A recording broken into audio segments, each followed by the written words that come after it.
Beautiful sunflowers. It has been a while and it is time to do a tour of the Shuswap Community Teaching Garden.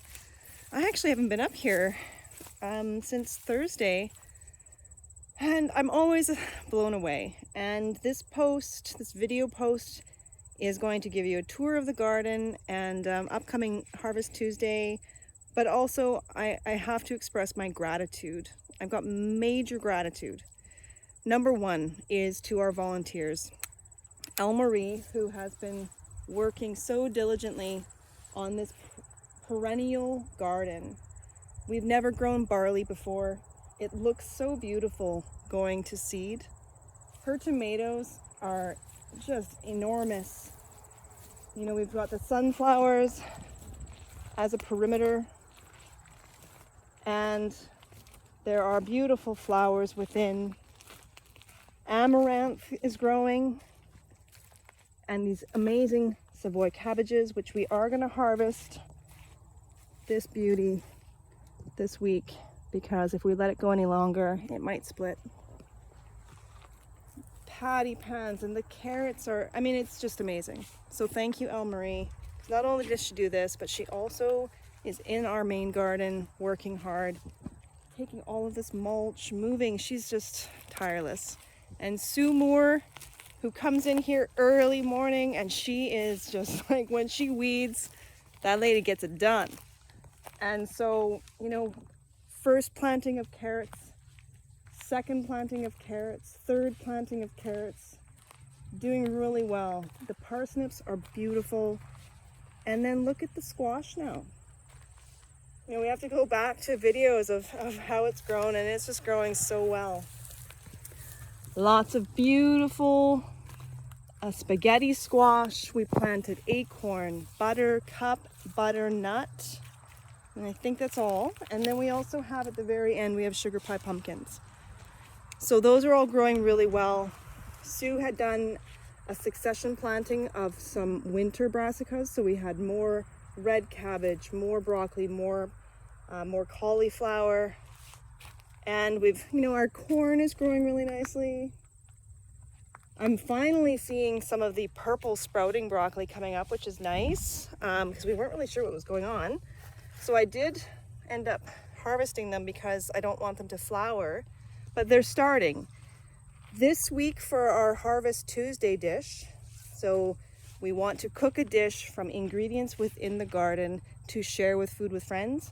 We're going to use this cauliflower. And I'm considering like a curried cauliflower, maybe even a cauliflower soup. I know it's hot out, but cream of cauliflower soup is so good. We've got the onions, we've got the garlic, we could use some celery leaves. It'll be delicious. We could even throw in a few potatoes to make it creamy without adding cream. I mean, look how beautiful the onions are. You know, we've been collecting beets every week. Under the netting, we're trying to protect some of the Brussels sprouts from aphids, but it didn't work. But this one we did. So we planted, you know, different radishes. We have some watermelon radish and some salad turnip. And right off the bat, we protected it with this Protect Net. And this, again, gratitude to Rotary, the Shuswap Rotary Club, for providing us with this, you know, professional pest protection, because this will make a difference. And when we use it properly, that means in time, to avoid carrot rust fly, so you don't get root maggot. You know, there's timing to do all of these things, and this is what we're learning here. The leeks are coming along, you know, succession planting of this beautiful lettuce. Got a final bit of peas that will need to be picked. We've got some potatoes growing.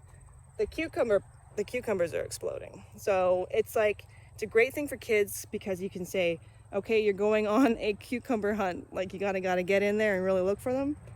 But then we had planted all of these salad turnips and more beets. The rutabaga are living underneath the pest net. Again, we were trying to avoid the root maggot.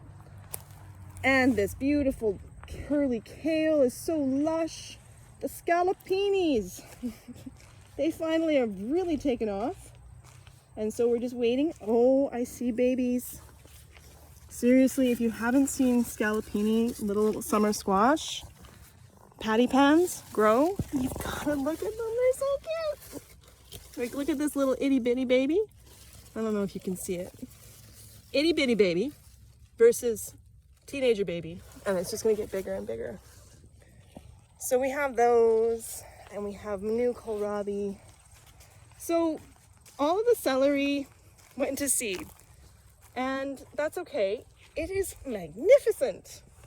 Look at these little firework explosions of flowers.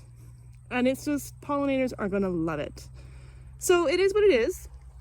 We can maybe dry the leaves for a very strong flavored celery. Our lettuce is now bolting, so we have new lettuce planted. The chard will be harvested this week. We're starting to get more of the red cabbages really forming heads. But yeah, we've been sending cabbages down to second harvest. We've been sending lots of zucchini. We're trying to pick them nice and young, not letting them get too big. But I'm really loving this single row of zucchini. Last year, it was a mess. This year, it's so organized. Thank you, Sue. You know, Nan and Rita, they come up here every week for Harvest Tuesday, and they really get in there. They harvest so much food.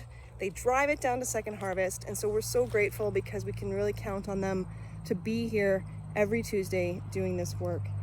And, you know, I'm going to say I'm grateful to my kids too, because they keep coming and they enjoy Harvest Tuesday. So if you can come and enjoy Harvest Tuesday with us, that would be great. Bring your kids. The tomatoes, we've got lots of tomatoes forming. They're all in here. These were determinate tomatoes, which means that they are a determined size. They won't sprawl much bigger than their set size. They'll set the same amount of fruit, and it usually comes kind of ready at the same time. We do have indeterminate cherry tomatoes on the stakes, and they're really growing, and that just means that they'll just keep growing and growing and growing for as long as you let them. The pole beans are really taking off now and making use of these wigwams. And it is bean-a-palooza. So we have so many beans to pick. Even though we did succession, it doesn't matter with beans. They just know that they are all just going to get big and plump and ready at the same time. I don't know what to say. So we have lots to pick. There's final peas to pick, peas and sugar snap peas, beans. There will be cabbages to pick. There's, you know, actually some people came in and picked raspberries today, but more raspberries are coming. There will be some lettuce to pick. And then we're going to make a beautiful dish with the cauliflower. And I'm going to, you know, if anybody has suggestions, please let me know. So it's amazing. And we also have a final gratitude. And I might have to make a separate video because who knows who stays till the end. We got a digital timer for the water here. And it makes so much of a difference knowing that this has set times. It's going to come on at midnight and 3 a.m. when it's a good time to water. And it's going to water the entire garden, and we don't have to think about it.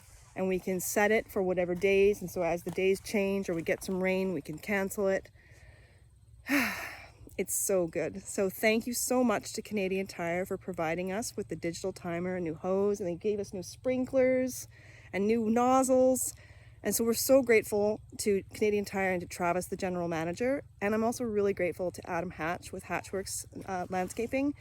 He gave his time and he came on a super hot Tuesday evening and got it done. He got it. New hoses all set up, got the timer going and set it up. So thank you so much to everyone who continues to support this garden. It's amazing. It's producing a ton of food. The flowers are growing, it's gorgeous, and we hope that we'll get to see you sometime soon. So don't ever hesitate, reach out if you have questions. We're talking about maybe having a paint night here. We might do a movie screening here. Lots of ideas. We encourage you to participate in this wonderful community project that provides truly good nutrition to our community. Projects at shuswapfood.ca if you want to email Melanie and have any questions or want to get involved. We'd love to see you.